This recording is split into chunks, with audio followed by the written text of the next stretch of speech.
असल्या कारणानं कदाचित संकटांच्या माथी उभं राहतील। याच्यासाठी एकच केलं पाहिजे, फोडलाय काला खंजर तसा एक तसा आहे।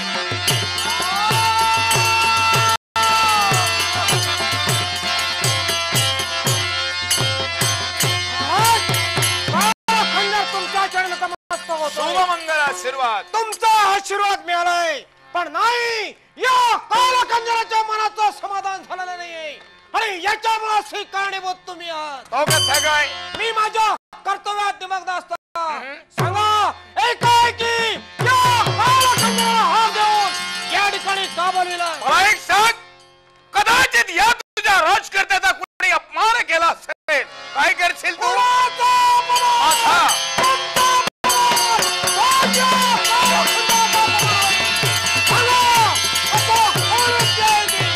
धन्यवाद।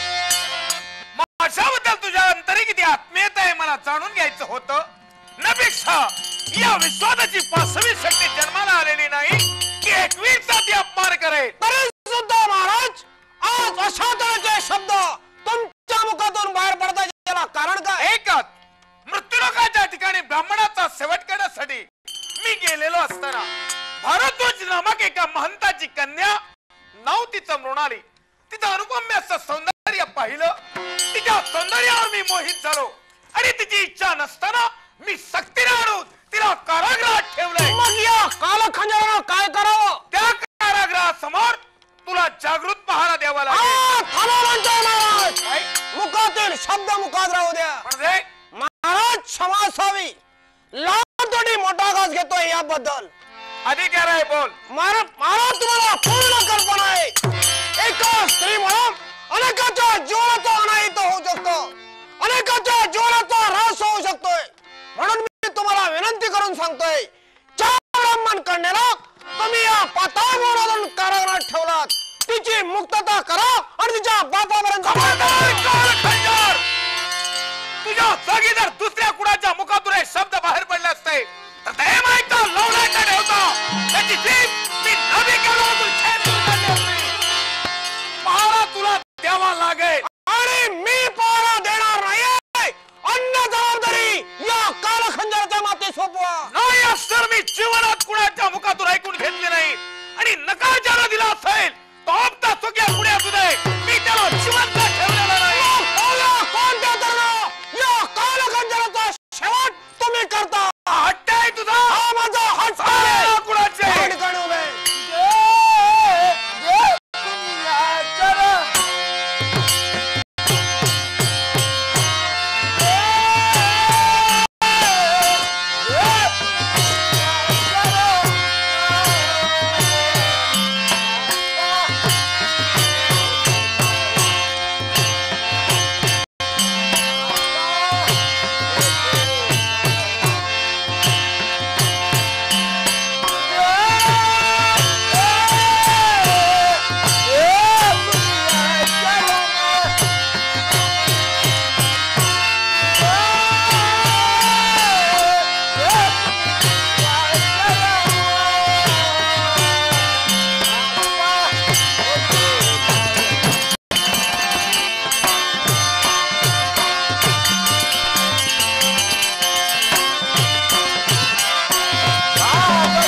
खंजर जर मृत्यूला असेल तर ते माझं भाग्य समजेल का या कालखंडाच्या जीवनाचा शेवट करा. धन्यवाद. धन्यवाद. महाराज, एका राजकर्त्याला प्रतिकार केलाय. राजकर्त्याला पूर्ण अधिकार बसतोय त्याच्या जीवनाचा शेवट करण्याचा. मग मला जिवंत का ठेवलात? मी एक राजा आहे. राजा आहे म्हणून जर आपल्या मान्य केले असतेच मी शेवटही केला असता. म्हणजे कारण राजाची राजआज्ञा ही जनतेच्या हिताची आहे की अनहिताची आहे याचा विचार केलास आणि तू मला प्रतिकार केलास म्हणून धन्यवाद. मग सांगा महाराज, या कालखंडाने तुम्हाला प्रतिकार केलेला आहे तरी सुद्धा माझ्या एका प्रश्नाचं उत्तर द्या. ब्राह्मण कन्याला या पाताळावर का ठेवलात? तिच्यावर मोहित होऊन नव्हे, मग ते एक ब्राह्मणाची कन्या आहे. होय. तिला कारागृहात ठेवल्यावर तिचे आप्त स्वकीय म्हणजे ब्राह्मण इथे येतील आणि सहज आपल्या हाती समर्थतील. यज्ञ एखादी कर्मे बंद होतील. ब्राह्मणाचं रक्षण करे क्षत्रियाचं ब्रीद आहे आणि म्हणून ब्राह्मणाच्या मुक्ततेसाठी क्षत्रिय येता येतील. सहज आपल्या हाती समर्थतील आणि ते तो क्षत्रिय सहजी एक वेळ जर आमच्या हाती सापडले असतील तर महाराज संपूर्ण कालखंडर ब्राह्मण आणि क्षत्रिय देवतांचे निस्सीम भक्त होय. एक वेळ देवयात्राला सहन करतील पण आपल्या भक्तांचे होणारे हाल देवतांच्यानी पाहणार नाही. अगदी बरोबर आहे. म्हणून आपल्या भक्तांच्या मुक्ततेसाठी 33 कोटी देव देवता उत्तीर्ण होतील आणि सहज आपल्या हाती सापडतील. देव देवता जर आमच्या हाती सापडले असतील तर ज्या चांडा देवतांनी आमच्या पोराचा शेवट केलेला सहजी आम्हाला त्या देवी तेजावर मात करता येणार मग मला सांग, तू कारागृहासमोर पहारा देणार की नाही? महाराज, या उद्देशानं त्या ब्राह्मण कन्याला आणून कारागृहाच्या ठिकाणी ठेवला असाल तर त्या कारागृहाच्या बाहेर राहून मी पहारा देणार आहे. माझी तुला त्या आशीर्वाद विजय होशी कारागृहाच्या बाहेर पहारा देण्यासाठी. आत्मविश्वास हा कालखंडामध्ये काळाचा महाकाळ आहे. वाट्याचा तरी प्रसंग असेल तरी धैर्यानं तोंड देईल पण भूतोनं भविष्य दे. एखादा जर हरिष्ठाच्या माती आला असेल तर एक राजकर्ता म्हणून याला सहाय्य करणं हे 21चं कर्तव्य आहे.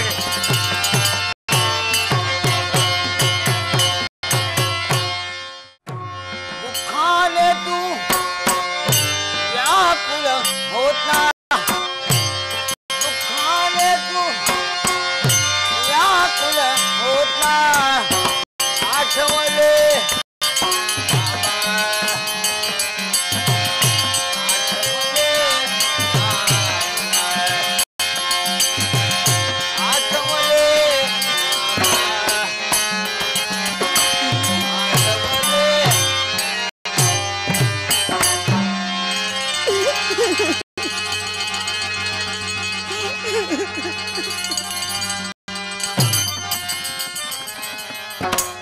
भयान भिसुरता, सर्वत्र अंधार. जीर्ण जगणं मला असह्य झालंय. केवळ मरण येत नाही म्हणून मला जगावं लागतंय. राज करते तर अमर्याद वागताय पण यावेळी सुद्धा मला माझ्या बाबांची आठवण येते. माझे बाबा जर मला दिसले तर बाबा बाबा म्हणून टाहो पडला असता. पण इथं कोण आहे माझ्या मायेचं? कोण आहे आपुलकीचं? बाबा तर इथं केव्हाच येऊ शकत नाही. या कारागृहाच्या 4 भिंती संपूर्ण काळ इथंच माझं जीवन संपणार आहे. राजगती तुम्हाला एवढं कसं कळत नाही? अहो, माणूस जन्माला येताना काय घेऊन येतो, जाताना तरी तो काय घेऊन जाणार आहे. माणूस वेड्यावर आप्त स्वकीय मायेची माणसं त्याला स्मशान भूमीपर्यंत पोचवायला जातील. ढळढळ ढळढळ रडतील, चितेवर ठेवतील, पुनश्च माघारी येऊन सुखानं संसार करतील. मग हा वासनामयी हव्यास का?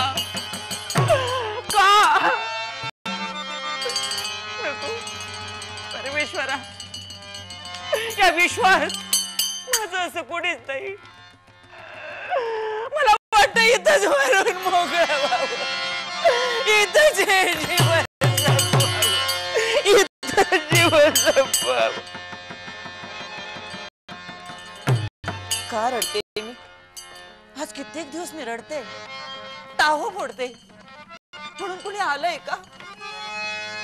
मग वेड्या जीवाला ही वेडी आशा का?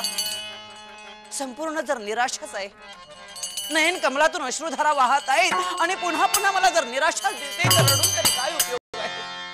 पण जरी मी रडले तरी सुद्धा मला एकच वाटतंय, स्वतःच्या मनाचं जरी सांत्वन केलं तरी सुद्धा दुःखाचे चटके सहन होत नाहीत.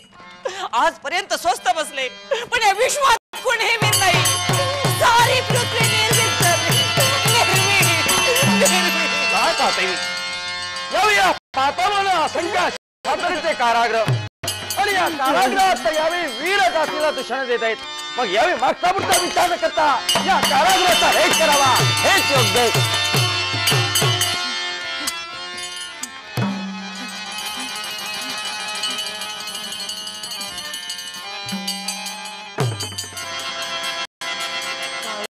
लख प्रकाश प्रकाश किरण सहन होत नाही. कारागृहाचा भेद भिवू नका. सारी पृथ्वी निर्वीर झाली. या पृथ्वी तलावर एकही वीर नाही. पण चला या कारागृहाचा भेद मी केलाय. आपली मी मुक्तता केली. चला या दानवांच्या कारागृहातून आपल्या स्वतःने निघा. प्रणाम. माझं चुकलंय. काय वीर जातीला मी दूषण दिली. नाही नाही, क्षमा करा मला. एक लक्षात ठेवा, क्षमा करा. चार भिंतीच्या आत कोंडल्याच्या नंतर माणसाच्या जीवनात अवस्था काय होते याची मला पूर्णपणे जाणीव आहे. आणि म्हणूनच तुम्हाला सांगतोय, चला आपल्या घरची माणसं आपली मार्ग प्रतीक्षा करत असतील. याच्यासाठी वेळ न दवडता आपल्या पित्यापर्यंत चला. नाव काय आपलं? माझं नाव काशी नरेश. राजा शर्यती म्हणतात मला. म्हणजे राजकर्ते आहात? लाखाचा पोशिंदा. मी काही बोलू का? काय बोलायचे? खरं म्हणजे बोला. मला शोभत नाही होते. सर्वत्र वस्त्र अलंकार नाहीतच, पण ही जीर्ण झालेली लक्तर, त्यामुळे शब्द सुद्धा ओटावर येत नाही. एक लक्षात ठेवा, घराला रंगरंगटी असली असेल आणि माणुसकीचा जर लवलच नसेल, आग लावा त्याच्या श्रीमंतीला. माणसाच्या जीवनात मनाची श्रीमंती या जगात सर्वात श्रेष्ठ श्रीमंती. म्हणजे हेच जर वस्त्र अलंकाराचा हा देखावा आहे. हा, बोला. मनाची श्रीमंतीच ही सर्वात श्रेष्ठ श्रीमंती आहे. म्हणजे मला बोलायला हरकत जे नाही. बोलायचं असेल ते मुक्त कंठाने बोलू क्षणभर इच्छिता. या कारागृहात सर्व दुःख मी विसरले, ते तुमच्या मुखकमलाकडे पाहून. आणि तुमच्या शब्दानच मी हे अश्रू पोसून टाकत आहे. सांगा, काय सांगायचं? माझं दुःख संपलं. नयन कमलातून वाहणाऱ्या अश्रुधारा मी पुसून टाकल्या आणि पुन्हा पुन्हा मला एकच म्हणावं असं वाटतं. असं काय सांगायचं? आकाशात चंद्रमा असतो, कितीतरी चांदण्या पाहत असतात, पण त्या जरी चांदण्या पाहत असल्या तरी सुद्धा चंद्रमाचा लक्ष्यमुळी नसतोच. एक विकलांग चंद्रिका पुन्हा पुन्हा पाहते, आशेनं पाहते, अपेक्षा एकच, तू चंद्र मी काय चांदणी सजना, तू चंद्र मी चांदणी सजना, मम जीवाचा राजसराणा, मम जीवाचा राजसराणा, मम जीवाचा राजसराणा, तू चंद्र मी चांदणी सजना, तू चंद्र मी, तू चंद्र मी चांदणी सजना, राजसराणा, मम जीवाचा राजसराणा, मम जीवाचा राजसराणा. ज्या अपेक्षेनं तुम्ही माझ्याकडे पाहतात ती तुमची इच्छा पूर्ण होईल. पण हा दानवांचा कारागृह आहे, इथं राहणं उचित नाही. तुमच्या जीविताला धोका याच्यासाठी इथं न थांबता आपल्या मृत्यूलोकाच्या ठिकाणी जाणं इष्ट आहे. हे माझ्या समवेत हे म्हणतंय.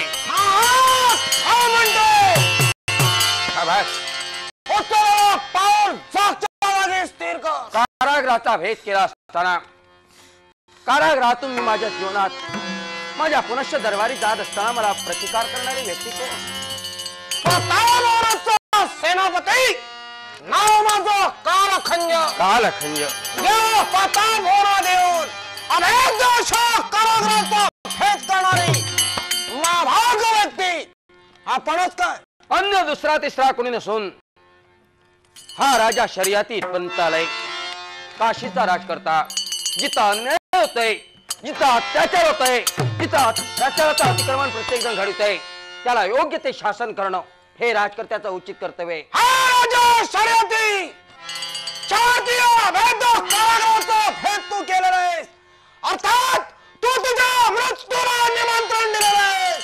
हे कालखंड मृत्यू हा टळे. जे जे दिसतं त्या आत्महत्या लोप पावणारे. जीवन किती वर्ष जगलायला महत्व नाही, जीवन कसं जगलायला महत्व आहे. नाहीतर साऱ्याला वटवृक्षाचं कौतुक केलं असतं, चंदनाचं नावही अस्तित्व राहिलं असतं. ज्याप्रमाणे चंदन जिंकतो त्याचप्रमाणे जिंकून या सर्व मृत्यू लोकांच्या ठिकाणी माझ्या जीवनात माझा उत्कर्ष मला साधायचा आहे. आणि त्याचप्रमाणे या प्रतापरावात जी जी व्यक्ती अतिक्रमण करण्याचा प्रयत्न करत असेल त्या योग्य तऱ्हेचं शासन करणं सेनापती या नात्यानं माझं कर्तव्य आहे. खमेंडीची भाषा जर या तुझ्यासारख्या माणसाची असेल तर कोणत्या तऱ्हेने मला प्रतिकार करतोय मला प्रत्यक्ष पाहिजे. आणि याच्यासाठी तुला सांगतोय हा अत्यंत शुद्ध विधान करे. लांडग्याच्या कपात घुसल्याच्या नंतर लांडग्याच्या मला कोणत्या तऱ्हेने कसा तोडावा याचे पूर्ण जाणून त्या राज करते नाही. आणि म्हणून तुम्हाला एवढं सांगतोय दबिता पुर हात क्षत्रिय धन, दबिता पुर हात क्षत्रिय धन, दबिता पुर हात मरणा भीना कठिन करना मरणा भीना मरणा भीना मरणा भीना कठिन करना दबिता पुर हात क्षत्रिय धन, दबिता पुर हात क्षत्रिय धन, दबिता पुर हात मरण बरेते मरण बरेते न बरेते और कीर्ती मरण बरेते मरण बरेते मरण बरेते धारा कीर्ती धारा कीर्ती से मनुजाती कीर्ती से मनुजाती कीर्ती दबिता पुर हात क्षत्रिय धन, दबिता पुर हात क्षत्रिय धन. मला मला चित्तून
एवढं सांगायचं माझा जेवढा तुला छळ करायचा असेल तिला एवढा आनंद रख.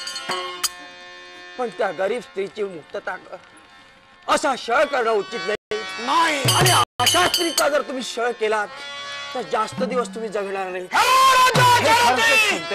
तोपर्यंत आमच्या मनातील इच्छा पूर्ण होत नाही तोपर्यंत या चांडाळाची मुक्तता असा विचार करू तिचा छळ तुम्ही करू नका. माझा संपूर्ण देह चराचर चिरण्यासाठी तयार व्हा, पण या स्त्रीचा आपण छळ करू नये. मुळीच नाही. चार ती तू दानवाला प्रतिकार केलायस, तुला जगण्याचा अधिकार नाहीये. तुझ्या देहाचे लचके लचके हाय, तुझ्या देहाचे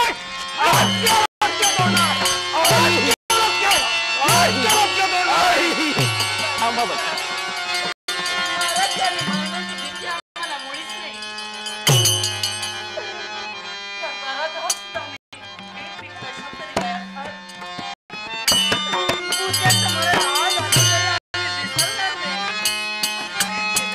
पहा, त्या स्त्रीचा छळ करून तुला काय मिळणार आहे? अशा तऱ्हेने ही राक्षसी प्रथा तुझ्या जीवनात फुकट कधीही घालू नकोस, एवढंच तुला मला सांगायचंय. तू भेद केलायस, तर ते राजकर्त्या तो आमचा अन्याय आहे. याच्यामुळे दोघांनाही ठेवणार आहे. ते कुठं माहिती आहे? नजर कैदेत. नजर काय हाय, कारागृहात. जशी तुमची इच्छा. हे स्त्री, जे भोग भोगायचे ते भोगलेच पाहिजे. ओढ म्हणते, ये माझ्या समोर.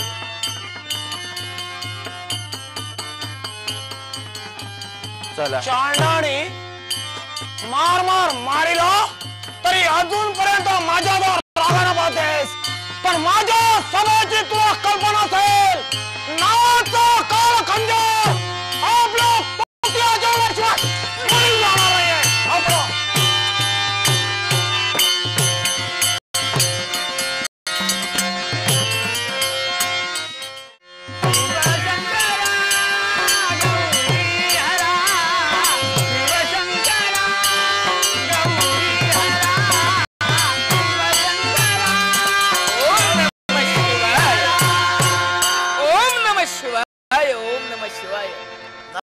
इच्छा पूर्ण होईल. भोलानाथ, तुमचा आशीर्वाद मिळाला, थोडस समाधान झालंय, पण हवं तसं समाधान मात्र झालं नाही. नाही, अजून झालं नाही. आला ये ये. याच्यासाठी नव्हे, कारण काय आता तुझी मला भीती नाही. एक वेळ आलास होती तिला घालून मोकळा झाला मी. पण भोलानाथ, मी जो आता इथं आलोय तो सहज नव्हे, मग मुद्दा म्हणून तुमच्यापर्यंत मला यावं लागलं. हिला घालवायला मुळीच नाही. भोलानाथ, आज जर का पाहिलं असेल तर मृत्यूलोकाच्या ठिकाणी असणारे तुमचे भक्त नारदा भोलानाथ संकटात नाही, मृत्यूलोकातील या पार्वती परमेश्वराचा भक्त संकटात. नारदा, सांग अशी कोणती व्यक्ती, कोणती पाचवी शक्ती जन्माला आली जेणेकरून या शिवशंकराचा म्हणजे पार्वती परमेश्वराचा भक्त संकटात आहे. भोलानाथ, काशी क्षेत्रीचा राज करता राजा शर्यती, काशी नरेश राजा शर्यती, हा राजा शर्यतीवर कोणी संकट आणलंय. ब्राह्मण कन्याच्या रक्षणार्थ पाताळ भुवनात गेलाय. ब्राह्मण कन्येचा छळ पाताळ भुवनाचा राज करता राजा एकवीर करतोय, आणि त्याच एकवीरानं तुमचा भक्त शर्यती याला नजर कैदेत ठेवलेला आहे. हाल होतोय. राजा शर्यतीला जर त्याला कारागृहात ठेवला असेल तर असाच पाताळ भरापर्यंत जाईल आणि एकवीराला शासन करायचं. भोलानाथ, त्याला शासन करण्याकरता तुम्ही न जाता तुमचे काही कसे मानस पुत्र आहेत, एकापेक्षा एक पराक्रम आहे, त्याच्यातील एकाला पाठवा. होय रे होय. अरे माझे हर मानस पुत्र त्याच्यातील एखाद्या मानस पुत्राला जर पाठविला असेल कार्य सिद्धीच जाईल आणि राजा मुक्त होईल. मग या क्षणाला कुणाला हक देऊ? माझा लाडका परम पुत्र म्हणजे वीरभद्र. त्या वीरभद्राला हक द्या त्याला हाक. कोण रे वीरभद्रा?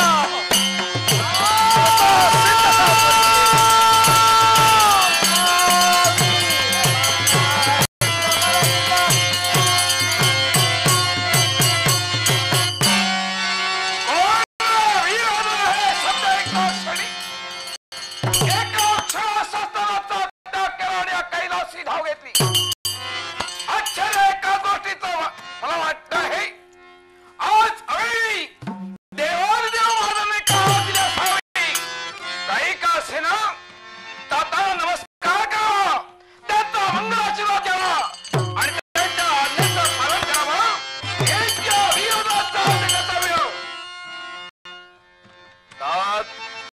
आपला लाडका पुत्र वीरभद्र आपल्या चरणी नतमस्तक होतोय. भाऊची वृत्ती होईल असा आशीर्वाद.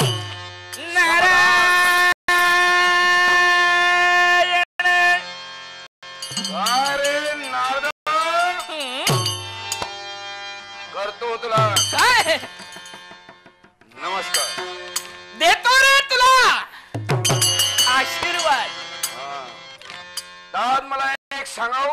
काय नित्यशा वेळीच येणारा वीरभद्र, या वीरभद्राच्या हातून काही चूक घडली आणि म्हणूनच या वीरभद्राला तुम्ही हात देऊन इथं निमंत्रित केलं आहे की काय? बाळ वीरभद्र, हा तुझ्या हातून कोणताही अपराध घडलेला नाही. तुला पाचारण केलं याला कारण फार वेगळं आहे. कारण पद्धतीने लागणारी श्वेतवर्णीय पुष्पचिता भस्म तुझ्या साधीत ऐकणाऱ्या शिवगणाने सूर्योदया बरोबरच कैलासी पोत केलंय. पण तुला पाचारण केलं याचं कारण फार आगळं वेगळं आहे. मला सांगा, आज एकाएकी हात दिली याचा मला फार आवडलेलं कारण आहे. फक्त कारण सांगा. दाद तुमचा कुणी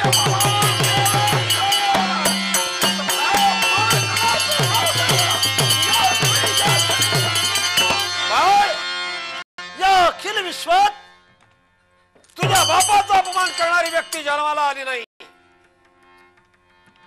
पण या क्षणाला मला एक तुला प्रश्न विचारायचा आहे. प्रश्न होय, विचारा. मुलगा कुणाला म्हणतात? अरे वा, जो पुत्र आपल्या माता पित्याची इच्छा आकांक्षा परिपूर्ण करतो, माता पिताची कीर्ती संपादन करतो, नावलौकिक वाढवतो, त्याला पुत्र म्हणून सांगण्याचा अधिकार आहे. शाबास, योग्य आणि समर्पक माझ्या प्रश्नाचं उत्तर मिळालंय.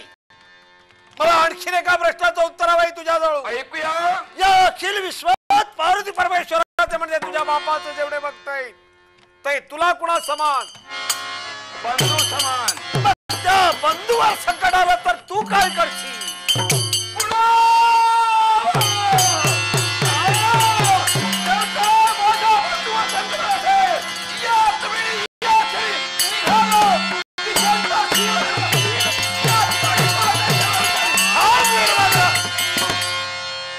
कुठं निघालास? बंधू पर्यंत. अरे कोण बंधू? कोणी संकट आणलंय? तुला काही ज्ञात आहे का? हो, हे खरं. शांकिनी ढांकणी मरुदगण पिशाचगण कुणीतरी एखादा मरुदगण असते. क्षमा असावी. शांकणी ढांकणी मरुदगण किंवा पिशाच्य गण नाही. काशी नरेश राजा शर्यती आणि शर्यतीवर संकट आलंय. काशी नरेश शर्यती, तो आपला भक्त, त्या भक्तावर कुणी संकट निर्माण केला. ऐकूया. पाताल भुवनादी सुरेश एक वीर अशी ज्याच्या देहाला संज्ञा, त्या एक वीरानं निरपराध राजा शर्यतीला कारागृहात ठेवलंय. एक वीराचं पारिगत्य करून राजा शर्यतीची मुक्तता व्हावी या अपेक्षेला मी तुला पाचारण केलंय. एवढंच ना? होय. मग तर तुमच्या चरणाची शपथ घेऊन या नारदाला साक्ष ठेवून गंगावर प्रतिज्ञा करतोय मी. कोणती रे? कोण असा दैत्यराज उन्मत्त जीवनाच्या शेवटच्या क्षणापर्यंत रक्ताचा रक्तबिंदू माझ्या देहाला सोडेल.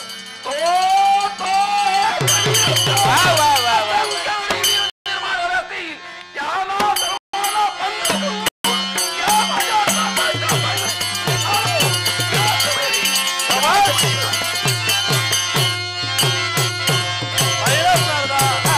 माझा पुत्र वायुवेगाला गेलाय. गेलाय. पण नारदा, काय नजारा लकडाला भूताला भविष्यात आहे. भविष्यात काय सामावलंय सांगता येणार नाही. कदाचित एक वीर ही एक अशाट आसुरी शक्ती आहे आणि या शक्तीला प्रतिकार करण्यासाठी माझा पुत्र गेलाय. काय घडतंय प्रत्यक्षाला पाहायला चल, तू आणि मी आपण जाऊया.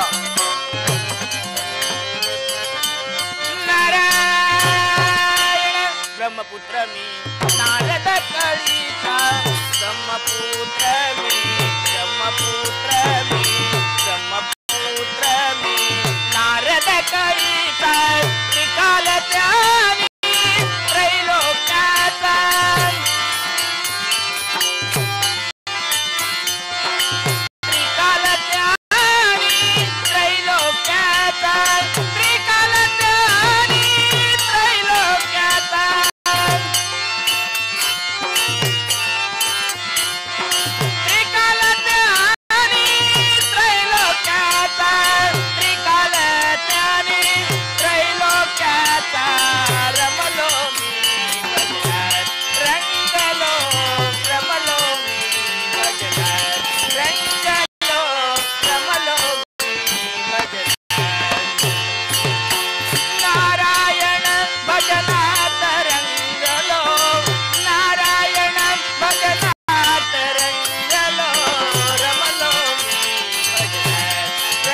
करायचंय, याच मार्गावर जायचंय. आणि माझा मार्ग रोखण्यासाठी कोण शक्ती निर्माण होते हेच मला प्रत्यक्षात म्हणून निघालो.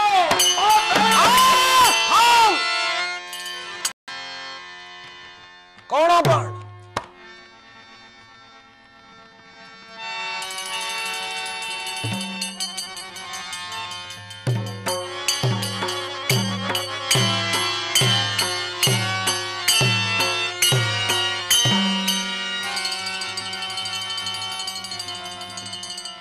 कदाचित ओळखी नसेल, कारण नाव ऐकलं असेल, पण आज समोर व्यक्ती तुझ्या समोर अवतीर्ण आहे. कैलासनाथांचा पुत्र वीरभद्र तो मी. आणि या पाताळगणात प्रवेश करण्याचा प्रयत्न करतोयस, एकच कारण. याला कारण? कारण तुला जरूर सांगेन, पण मला एक सांग, या पाताळगणाच्या महाद्वारातून मी प्रवेश करणार होतो. असंख्य सैन्य माझ्या समवेत आहे आणि त्या सैन्याला थोपवण्यासाठी ही एक अचाट शक्ती मार्गात आली. या शक्तीचं नाव काय? पाताळगणाचा सेनापती नाव माझा कालखंजर. कालखंजन म्हणजे एक वीर दैत्याचा सेनापती तू? होय. समाधान वाटलं. वीर असा तर तुझ्यासारखा, तुझ्या वीर त्याच्याला धन्यवाद मी देतोय. पण एक लक्षात ठेव, वीरभद्र इच्छा आला नाही तो तुझा वैरी नव्हे किंवा तू माझा वैरी नव्हे. माझा प्रश्न आहे तो एक वीर दैत्याशी, आणि म्हणूनच माझा मार्ग रोखू नकोस. मला जायचंय ते पाताळ नगरीत. आणि महाराजांच्या आज्ञेनं या पाताळगणाच्या राष्ट्रमेश्वर कालखंजर जो उभा आहे तो कोणालाही पाताळगणात प्रवेश करू देणार नाहीये. मला जास्त बोलण्याची सवय नाही आणि दुसऱ्याची कुचेष्टा करून स्वतःची प्रतिष्ठा वाढवणारा वीरभद्र नाही. जीवनात तुला जर सुखाने काही 4 दिवस जगायचं असतील तर या सुंदर ध्येयाला या वीरभद्राच्या हातून पूर्णविराम मिळू नये ही माझी सदिच्छा आहे. तेव्हा मार्ग सोड. चांगल्या रीतीने सांग. तरी तुझा मार्ग मी सोडणार नाही.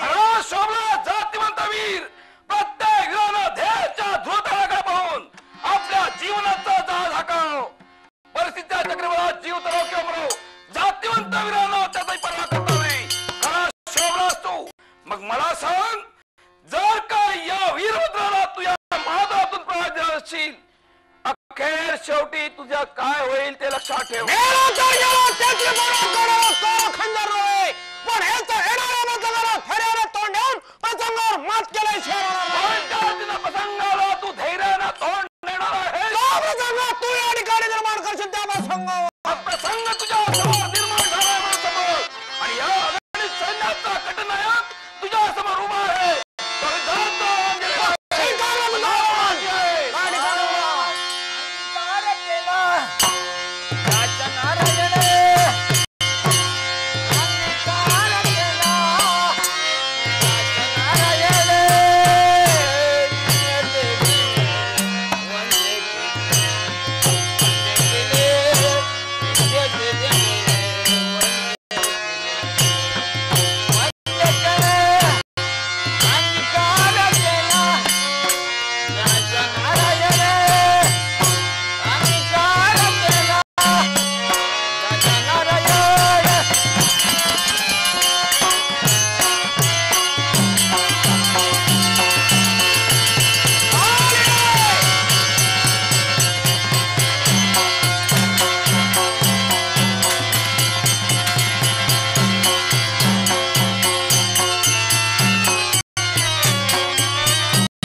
गोष्टीनं शिवदर्शन मृत्यू टळला.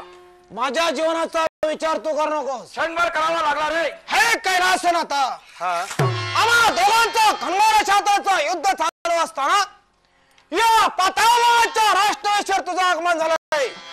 तुझी योग्यता मला कळते. अर्थात हा कालखंजर तुझ्या चरणात नतमस्तक होतोय. सद्भावना, सद्बुद्धी आणि सद्वर्तणूक अंतरात वावरेल तर सदैव कल्याण होईल असा आशीर्वाद. बस देवा, तुझा आशीर्वाद मिळाला, माझ्या मनाचं समाधान झालंय. पण तुझं आगमन या ठिकाणी का झालंय हे मला कळलं नाही. याला कारण तो आहे. मी आणि तो कसा? हा माझा पुत्र वीरभद्र, याला मी पाताळ भोलादिया सुरेश एकवीर याला शासन करण्यासाठी पाठविलं असता त्याचा मार्ग कुणीतरी रोखलाय. हे शिवशंकराच्या लक्षात येतात. एका क्षणाचाही विलंब न लावता माझं आगमन इथपर्यंत झालंय. माझ्या मुलाचा मार्ग तू का रोखलायस? याला समजावून सांगितलं, ऐकण्यास तयार झाला नाही. आणि महाराजांची आज्ञा मला आहे की कोणीतरी आला असेल तर पाताळ मार पाठवून देऊ नकोस. मी याला समजावून सांगितलं, ऐकण्यास तयार झाला नाही. शेवटी माझा नाही. तू समजावून सांगणारा याला कोण आहे? पाताळवनाचा सेनापती नाव माझा कालखंजर. हे कालखंजर, माझ्या पुत्राला समजावून सांगण्याची गरज नाही, कारण त्याला मी पाठविलंय. तुझ्या एक विराचा विचार मांडलाय, अधोगतीकडे झुकलाय. त्याला काही कौमारी अस्त्राचं हरण केलंय. राजा महाराजाला ज्याला कारागृहात ठेवलंय त्याला योग्य ते शासन व्हायलाच हवंय. याच्याकरता तुझ्या थनाला केलेल्या विचाराचा पाडा मी तुझ्या समोर वाचलाय. माझ्या मार्गातून बाजूला हे कैलासनाथा, काय ते महाराजांच्या आज्ञेचं पालन करणं माझं कर्तव्य आहे. आणि त्या कर्तव्याला पार पडवताना पाठवी जर तुझ्या या ठिकाणी उत्तीर्ण झाले असेल तरी परवा करणारा धारणेश्वर खाल्ल्याला चांगल्या प्रत्येक नोकराचं काम आहे ते तू केलंय. पण आज ज्याला तू पाठीशी घालतोय, ज्याला तू सहाय्य करतोय, तो अधर्मात्याचारा विचार करतोय. अधर्मात्याचारा विचार करणारा पाठीशी घालणं किंवा त्याला सहाय्य करणं म्हणजे अधोगतीकडे झुकल्या दोघ आहे. आणि तो तुझ्यासारखा असुर अधोगतीकडे झुकलोय अशी माझी प्रामाणिक इच्छा आहे. याच्यासाठी मी सांगतोय तू बाजूला हो. कालखंजरच्या देवदत्ताचा एक थेंब आहे, तोपर्यंत हा कालखंजर तुझ्या मार्गातून बाजूला.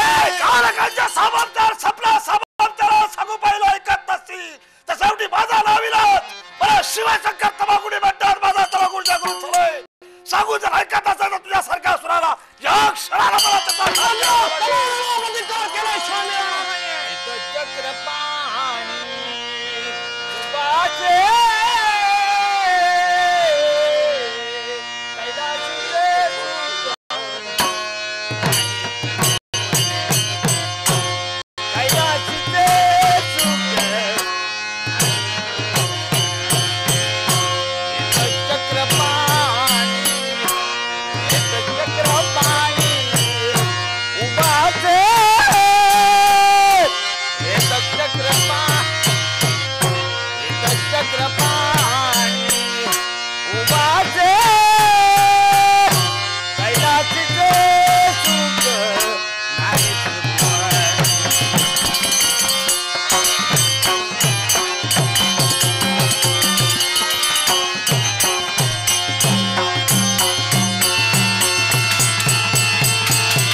पार्वती परमेश्वर पिणाक निडमधरा नागविमोचनाच्या गळोत्थरा देव आणि दानव यांचं जरी वैरत्व असलं तरी माझ्या पुराणांच्या काही काही इच्छा तू पूर्ण केल्या कारणानं तुझ्याकडे पाहण्याचा माझा दृष्टिकोन वेगळा आहे. प्रणाम स्वीकार करावा. आशीर्वाद देवा. अनेक शंका आहे. कशाची? माझा सरसेनानी कालखंजर आता शेवट झाला आणि तो शेवट ज्यानं केला आपणच तर नाही ना. तुझ्या कालखंडाचा शेवट या शिवशंकरानं केलाय. देवा, काय देव म्हणून तुझ्या चरणी मी नतमस्तक झालो. होय. पण जर का तू कालखंडाचा शेवट केलास तर पर्यायाला माझा वैरी आहे आणि माझ्या सेनापतीच्या वधाचा सूड घेणं हे एकवीरचं कर्तव्य आहे. एकवीर, तुझ्यासारखा धनुकुला जन्माला आलेला एक दानवाला कधीकडे झुकला जातोय. धनुकुल हे आबाजीबाद असणारा एक कुल तो मातीबार करतोय. मग त्याला योग्य ते शासन करावं, त्याला सद्मार्गी लावावा या अपेक्षेला या पाताळ मोहात माझं आगमन झालं. पण ज्याला माझा मार्ग रोखला तो तुझा कालखंड मी संपविलाय. मी अजूनही तुला संधी एवढ्यासाठी देतोय. तुला जर या जगात जगायचं असेल, या धनुकुलाचा तुला उद्धार करायचा असेल तर हा वेळ ठरलाय तो इथं थांबव आणि केवळ आपल्या जीवनाचा सोला करून घे. एक वेळा जीवनात कुणाकडून संधी घेतली नाही, कुणाला संधी दिली नाही. संधीचा सेवक संग्रामात झाला आहे तरी मी केव्हा परिणामाची पर्वा करत नाही. तुला जर मरणाचा डोळा आठवला असतील तर ते पूर्वीसाठी प्रत्यक्ष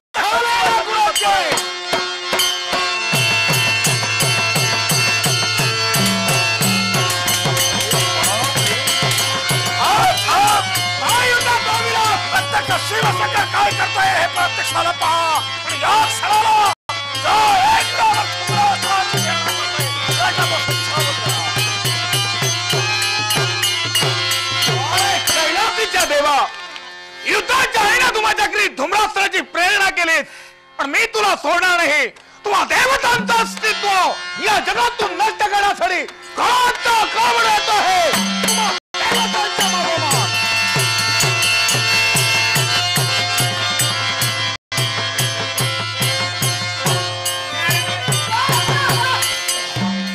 नशीब तुझं. अरे नारायण म्हटलाच म्हणून सोडलाच. नाहीतर याचं काय झालं असतं. बरोबर काय व्हायचं ते होणार होतं. काय रे, काय ते आम्ही पळतो आहोत आणि तू गंमत करतोय. नाही, तुमच्या मागून धावतोय. हं. हा याच सोडा रे, निदान बापाजवळ तरी पहा. बोला ना. काय हे जे काय घडतंय ते मी पाहिलेलं आहे आणि म्हणूनच तुमच्यापर्यंत मला मुद्दाम यावं लागलं. पण नारदा, हा हा एकवीराचा फिकिरा आम्ही पाहतो. पण हा एकवीर एवढा मातलाय की त्याच्यावर फेकलेलं शस्त्र स्थिरावलं जात आहे. त्याच्या अवतीभोवती कसलं तरी वळलंय. खरंय. प्रत्यक्ष शिवशंकराचा जगभक्षक स्थिरावला. अर्थात कोणती तरी दैवी शक्ती त्याच्या पाठीशी. हे खरंय. त्यानं भक्ती केली ती आमच्या पिताश्रींची हा आणि त्याने त्याला वर दिलेला आहे की तू अजिंक्य आणि अमर होशील. पण ज्यावेळी हा अष्टभुजाधारी नारी निर्माण होईल आणि भोलानाथांच्या हातात असणारा जगभक्षक तिच्या हातात जाईल, त्याच वेळी जी परिस्थिती निर्माण होईल त्यावेळी त्याचा घात येईल. तोपर्यंत त्याला कोणीही काही करू शकत नाही. अष्टभुजा हा धारी नारी, हो, शिवाय जगभक्षक तिच्या हातात. हे काही असं होणार नाही आणि तो काही मरणार नाही. पण का? याला कारण आहे रे. तुम्हाला काय शक्य आहे? अरे अष्टभुजाधारी नारी मी पुष्कळ जन्माला खाली, पण काय हा विश्वसंवारक जगभक्षक हाती धारण करण्याची शक्ती जगात कुणाच्या अंगी नाही. हा तर प्रत्यक्षात माझ्या आईचा अवमान आहे, लक्षात ठेवा. जर काय आईने जर काय मला दडलं असेल तर तुमच्या आशीर्वादाच्या कृपेनं हा जगभक्षक फक्त आईच उचलू शकते. होय हा, तेच मला म्हणायचं. हा. असं जर असेल तर केवळ आदिमाया आदी शक्ती हिच्या कर्मी या असुराचा सेवट करणं महत्वाचं आहे. पण ती तर नाहीये. म्हणून एकच पर्याय आहे. त्याग करून गेली आहे. भोलानाथ, कैलासाचा त्याग करून गेली. होय, पण वीरभद्रा चिंता करू नकोस. तिचा जर का धावा केला असेल तर ती प्रसन्न होईल. होय, देवाला तिने या वचन दिलंय. विश्वासाठी याच्या करता चला सर्वांनी तिचा धावा करा. चला. जय देवी पार्वती माते, जय देवी, जय देवी, जय देवी पार्वती माते, करी तू धावा.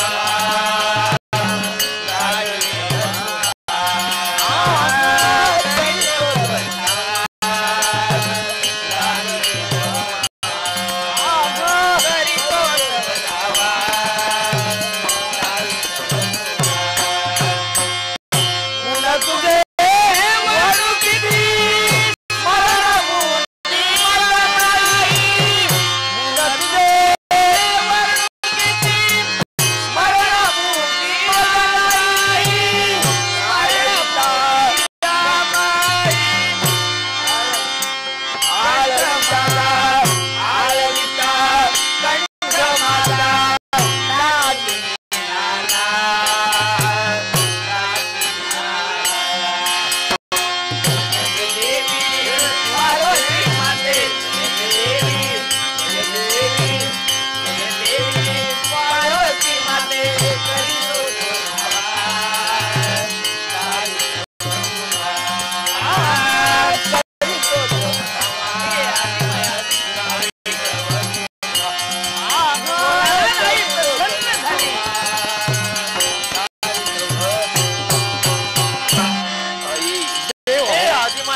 या ठिकाणी प्रसन्न झाली आहे.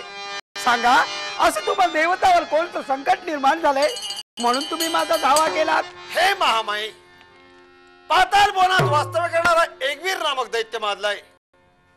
त्याला हाई कुमारिका स्त्रियांचं हरण केलंय. राजे महाराजाला त्याला कारागृहात ठेवलंय. अशा तऱ्हेचा विचार करणाऱ्या या असुराचं मृत्यांग म्हणजे अष्टभुजाधारी नारी. देव हो, आतापर्यंत असे कित्येक असुर निर्माण झाले आणि त्यांचा घात देवतांनी तुम्ही अनंत रूप धारण करून केला. मग हा एकवीर नामक दैत्य जर उन्मत्त झाला असेल तर त्याचा घात करण्यासाठी वाटेल ते प्रयत्न करावे लागले तरी चालेल. मग महामाये, हा विश्वसंवारक जगभक्षक तुझ्या हाती धर आणि केवळ या असुराचा पारिपत्य कर. मग काही हरकत नाही. एवढंच नव्हे तर अष्टदिक्पाल शूरपार तुझ्या या आठही भुजात वास करतील. या अष्टशस्त्रांच्या साह्यानं आणि या जगभक्षकांच्या योगे करून असुराचं पारिपत्य कर. मग देव हो, तुम्ही मुळीच चिंता करू नका. या जगभक्षकाच्या योगे करून आणि अन्य शस्त्रांच्या योगे करून त्या दुष्टाचा मी घात करेन. पण या गोष्टीला माझी एक अट आहे. काय म्हणून? तुमच्या समवेत असणारा हा वीरभद्र याला फक्त माझ्या सान्निध्यात द्या, कारण तो युद्धात मला बहुतेक वेळी उपयोगी पडेल. याला माझ्या स्वाधीन करा. माझा पुत्र वीरभद्र एवढाच नव्हे तर सारे शिवगड तुझ्या सायासी असतील. ज्या कर्तव्यासाठी नारदा माझं आगमन झालं ते माझं कर्तव्य पूर्ण झालंय. त्याचं मृत्यांग म्हणजे अष्टभुजाधारी नारी जन्माला आली. मी माझ्या स्वस्थानी या क्षणाला निघालोय. मग चला देव हो, या क्षणी चला माझ्या समवेत त्या दुष्टाचा घात करण्यासाठी.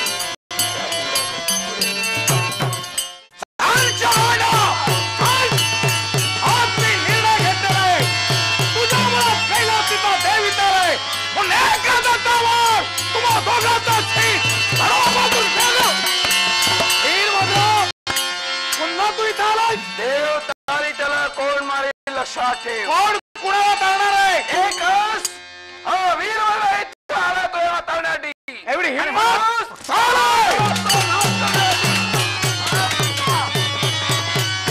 काय करतोय? माझ्या भक्तांचा छळ करतोय. तुला जिवंत ठेवणार नाही. ओळखला मी. ओळखलंस ना? अष्टभुजाने युक्त म्हणते माझा मूर्तिमंत मृत्यू आज माझ्या नेत्रासमोर आहे. पण जरी माझा मूर्तिमंत मृत्यू माझ्या नेत्रासमोर असला असेल तरी कोणत्याही प्रसंगाला न घाबरता या मृत्यूवर मात मग करण्यासाठी होऊ दे तुझ्या माझ्या बलाची साम्यता. शुभ आशीर्वाद.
समजतोय. पण माता जगत जननी माझी एक अंतिम इच्छा आहे. अशी कोणती तुझी इच्छा? एकच, मला मारण्यासाठी तुला अवतार धारण करावा लागला तेव्हा तुझ्या अवताराला काहीतरी नाव आणि माझ्या सुद्धा नावाला काहीतरी महत्व असायला हवं. मग ऐक एकवीर, यावेळी तू माझी विरोध भक्ती केलीस. हा, तुझं नाव एकवीर. या उंच अशा टेकडीवर मी तुझा घात केलाय म्हणून याच्या पुढे तुझ्या नावाची गुंफट मी माझ्या नावात करते. ती कशी का? तुझं नाव एकवीर म्हणून याच्या पुढे या विश्वात मला एकवीरा देवी म्हणून ओळखतील आणि जो भक्त माझी एकनिष्ठतेने भक्ती करेल त्याला मी सुख शांती ऐश्वर्य प्राप्त करून देईल असं शुभ आणि मंगल. एकवीरा देवी म्हणून जग ओळखेल त्यामुळे माझं नाव अमर होऊन राहील. कृतार्थ झालो मी माता, कृतार्थ झालो. जय माता. दुर्गे दुर्गट भारी तुझा विण संसारी, तुझा विण संसारी. अनाथनाथे आमचे, अनाथनाथे करुणाविकारी, वारी वारी जगमोहनारी वारी.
कृणाल म्युझिकवर वडीगावच्या सप्तशृंगीच्या भक्तांसाठी बाळ माझा सप्तशृंगीला फोन करतो.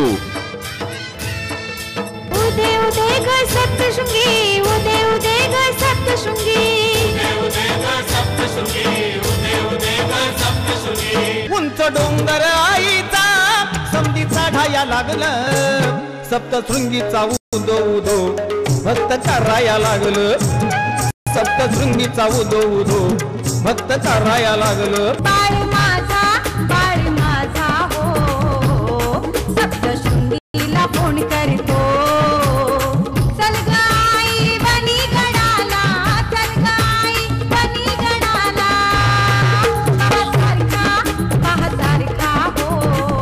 ओरिजिनल कॅसेट्स आणि व्हीसीडीज फक्त कृणाल म्युझिकवर. कृणाल म्युझिक घेऊन आली रेणुका देवीच्या भक्तांसाठी बाळ माझा रेणुका देवीला फोन करतो. बाळ माझा हो रेणुकाला फोन करतो. सुखी भक्ताला सुख जरास दाऊ ग, आई रेणुका माझ्या तू आता नवसाला पाऊ ग. सोनं नाही पाहिजे मला रेणुकाय पाहिजे. रेणू तुझ्या अंघोळीला निघाल्या बाया घेऊन हंडा, तुझ्या अंघोळीला निघाल्या बाया घेऊन हंडा. उदे उदे ग रेणुका देवी, चला चला ग माहुरला रेणुकाचा उठबला. हे देवी मातापुरी, हे माहुर गडावरी, हे बसली सिंहावरी सिंहावरी, सांगते हा महिमा. ओरिजिनल कॅसेट्स आणि व्हीसीडीज फक्त कृणाल म्युझिकवर. कृणाल म्युझिकवर आरतीसह भक्तिगीतांचा पूर्व नजराणा धनकांचन श्री महालक्ष्मी. धनलक्ष्मी कांचना माते तुला वंदना, ह्या मम सदनी कधी तू येशील दे लक्ष्मी प्रेरणा. ओंकारातून विश्व निर्मिले देवनिया आकार, भगवते धन्य तुझा अवतार. मिटवी भक्तांचा घोर, मिटवी भक्तांचा घोर, ओ माऊली लक्ष्मी माता थोर. जाऊनी जगामा संधी आली महालक्ष्मी. ओरिजिनल कॅसेट्स आणि व्हीसीडीज फक्त कृणाल म्युझिकवर. एकविरा आईच्या भक्तांसाठी कृणाल म्युझिक घेऊन आली एकविरा आई मंदिराचे संपूर्ण दर्शन माहितीसह एकविरा आई नवसाला पावली. लोणावळ्याची एकविरा देवी म्हणजे हजारो वर्षापूर्वीपासूनच जागृत देवस्थान. विशेष करून कोळी बांधवांच्या श्रद्धेसाठी म्हणून जपलं गेलेलं एक जागृत देवस्थान. विराईत डोंगरावरी नजर हाय तुझी खोल्यावरी. विराई गो आम खोल्याची माऊली. विराई गो आम खोल्याची माऊली. आई माझी डोंगरान बसमी आता तन एकविरा कोल्यांची माय गो. आई माझी डोंगरान बसमी आता तन एकविरा कोल्यांची माय गो. आरती एकविरा आई देई मजवरा. एकविरा आई नवसाला पावली. कॅसेट्स आणि व्हीसीडीज फक्त कृणाल म्युझिकवर. ये ग काळूबा करून मी देते. काळूबाईच्या भक्तांसाठी कृणाल म्युझिक घेऊन आली अरुण कचरे प्रस्तुत काळूबाई माझी खेळते फुगडी. मी देते विडा तुला ग पानात. अग सुटला माझा पदर बाई मी नव्हते भानात, अन काळूबाईचं वहार माझ्या भरलं अंगात, अन काळूबाईचं वहार माझ्या भरलं अंगात. काळूबाईचं वहार माझ्या भरलं अंगात. मांडरची ग काळूबाई बसली आंघोळीला, अन साती समुंदर आटल ग बाई देवीच्या आंघोळीला. काळूबाई माझी खेळते फुगडी. कॅसेट्स आणि व्हीसीडीज फक्त कृणाल म्युझिकवर. आई जगदंबा तुळजा भवानी आणि खंडोबाच्या भक्तांसाठी कृणाल म्युझिक घेऊन आली अरुण कचरे प्रस्तुत भक्तिमय व्हीसीडी जागरण गोंधळ. हिरव्या हिरव्या लेण्यात आंबा माझी शोभते आंबा माझी. कृणाल म्युझिकची तुमच्या घरोघरी टीव्हीवर दिसणारी व्हीसीडी जागरण गोंधळ. बघ बघ बघ सखू आंबा उतरून दिसते देवा खंडोबा. आवड तुला भंडाऱ्याची आवड तुला भंडाऱ्याची पिवळ्या भंडाऱ्याची. नवरात्रीचा उत्सव केला मुली बाळीचा जागर मराठमोळा मुली खेळूया चिम्मा फुगडी घागर मराठमोळा मुली खेळूया चिम्मा फुगडी घागर. मल्हारी मार्तंड धाबाया पडसन.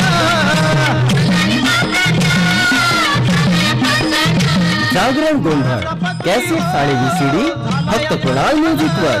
कृणाल म्युझिक घेऊन आली काळूबाईच्या भक्तांसाठी बाळ माझा काळूबाईला फोन करतो.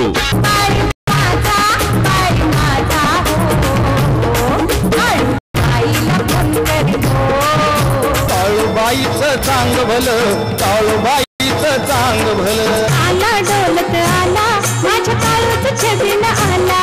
झांज संबळ जोरात रवा वाजाया लागला. काळूबाईच्या दारात भक्त घुमाया लागला. सवासनीच्या मेळ्यामध्ये येत खेळती आणि राशीवर लिंबू काळूबाई वळगती. कस बाई वासराच माय मित्राच नात तस काळूच भक्त आहे माझ्या आईचं गणगोत.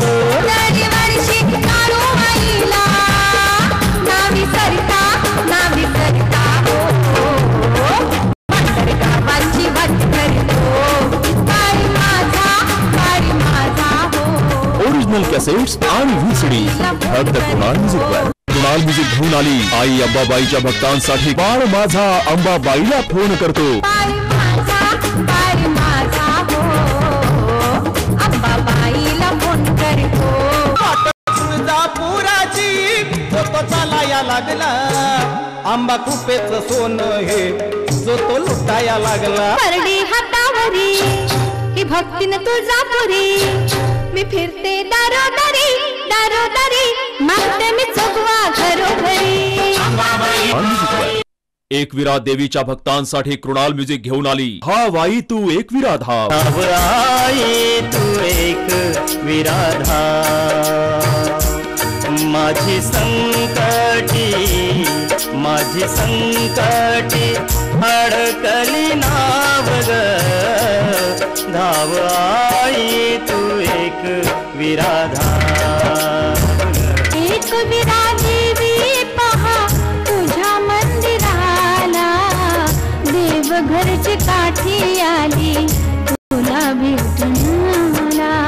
भक्तीच्या सुखाचे आगर एक विरेचा हा डोंगर. आई माझी कारल्याची माता होती पावन तुला मी नमिता. सपनान आईली एक वीरा माऊली ग पावन झैली नवसाला पावली ग.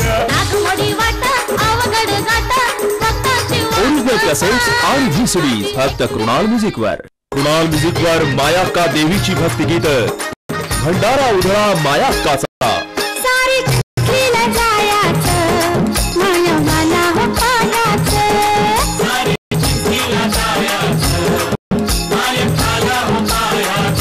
मायक्का चिंचली जगा उठारी नवसाला जगतय र. उदय म्हणतय ग जग सार उदय म्हणतय र.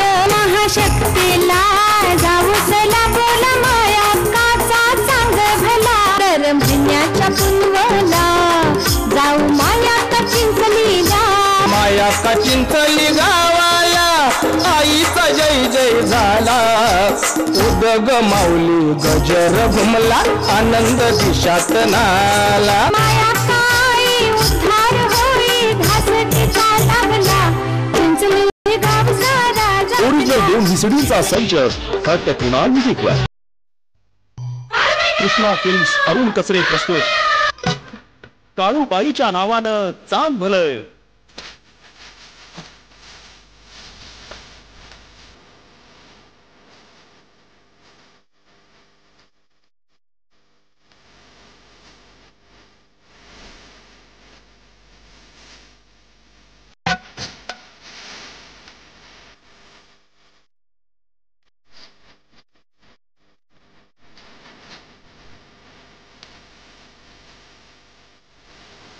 काळूबाईच्या नावानं घोंगड्यानं बांग दिली ग माझ्या काळूला जाग आली ग.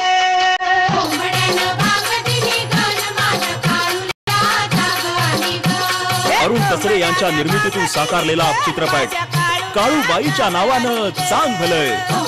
फक्त कुणाल म्युझिक वर.